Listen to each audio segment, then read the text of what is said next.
Alors Noémie, regarde, là j'ai positionné une nouvelle cuvette de WC. Alors effectivement, tu vois, elle est sur pied. Hein, on a vu tout à l'heure que c'est une autre technique. Hein. Ça sera moins cher, mais au niveau de l'hygiène, c'est un peu moins bien pour le nettoyage. Mais je dirais même que ça sera nettement moins cher. Hein, voilà. Cet abattant, qu'est-ce que tu... Il est étonnant. il est bizarre, hein. Il est étonnant, beaucoup plus large que l'autre. Ouais. Et toutes ces circonvolutions-là me paraissent fonctionnelles. En fait, ce profil-là, ce sont des points d'acupuncture. C'est des abattants très intelligents, très réfléchis. Ça a été mis au point par des médecins, des ergothérapeutes et autres. En fait, tu vas avoir les parties des fesses, des cuisses en contact qui sont positifs pour, si tu veux, que le transfert se fasse un petit peu mieux ou autre. Et la largeur, elle est beaucoup plus large. Alors effectivement, c'est plutôt un abattant pour un grand bassin, mais des abattants, il en existe une bonne centaine d'abattants adaptés. On sort là des gammes grand public. On est sur un abattant déjà de type professionnel, adapté en fonction des difficultés de chacun. Alors pourquoi grand? Ben écoute, tu vas voir. Je vais te montrer. Tu vois? Quand tu es ici, alors là 50, bon moi je fais 1m78, mes pieds touchent le sol, ça va. Mais c'est grand, donc qu'est-ce que je peux faire? Je fais ça. Je me déplace légèrement sur l'abattant. Tu vois? Ça peut être une aide aussi pour te lever. Ben, c'est-à-dire quand les gens sont en fauteuil des journées entières et autres, souvent il y a des échauffements, peut-être des escarres qui se préparent et autres, donc il y a des fatigues, tu vois. Donc ils déplacent les points de pression. Pour d'autres, dans le grand âge, les gens fatigués, eh ben, tu vois, ils peuvent se relever aussi comme ça et se projeter peut-être en avant. Hop là. C'est une aide aussi. Tu vois? Ah oui. Est-ce que tu peux le lever? Tiens, lève-le.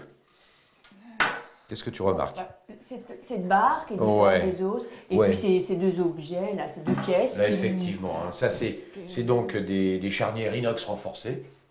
Hein, on voit que c'est particulièrement costaud, c'est inoxydable. Donc ça va résister. Qu'est-ce que tu remarques d'autre? C'est ces deux pièces, là, donc pas du tout...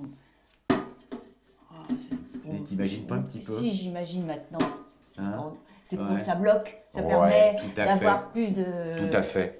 Les deux butées qui sont là vont rentrer dans la porcelaine et donc l'abattant ne va pas chasser, va résister. Ça résiste et ça bouge pas. Tu vois? Mais là tu apportes de la sécurité, tu préviens des risques, du confort d'usage et puis les gens ne vont pas faire chez eux une collection d'abattants cassés.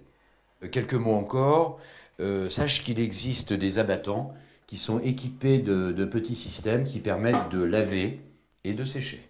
Hein, c'est pas dans la culture française de façon historique, mais ça vient. Hein, les produits s'installent tout doucement. Pourquoi? Ça évite de faire appel à un aidant pour ce geste qui est quand même, tu l'imagines, hein, plus qu'intime.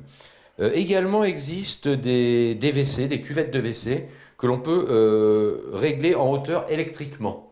Donc des mécanismes, ça reste encore coûteux. On dépasse globalement les 5 000 €. Mais bon, ça permet de régler une cuvette hauteur 30 cm, donc ça serait très bien pour des gens de petite taille. Hein, les pieds vont toucher le sol. Ça sera très bien pour des gens de grande taille. Et ce qu'il y a de plus utile dans ce produit, c'est qu'en fait, tu as une télécommande et ça va te lever. Hein, pour les personnes qui n'ont pas le potentiel à se relever. Donc en fait, le système va le relever, va te relever. Et hop, tu te verticalises. Donc c'est génial. Voilà, mais ça reste encore un peu cher ces produits-là. Mais ça existe, il faut le savoir. Plus on va en installer, plus les prix vont baisser.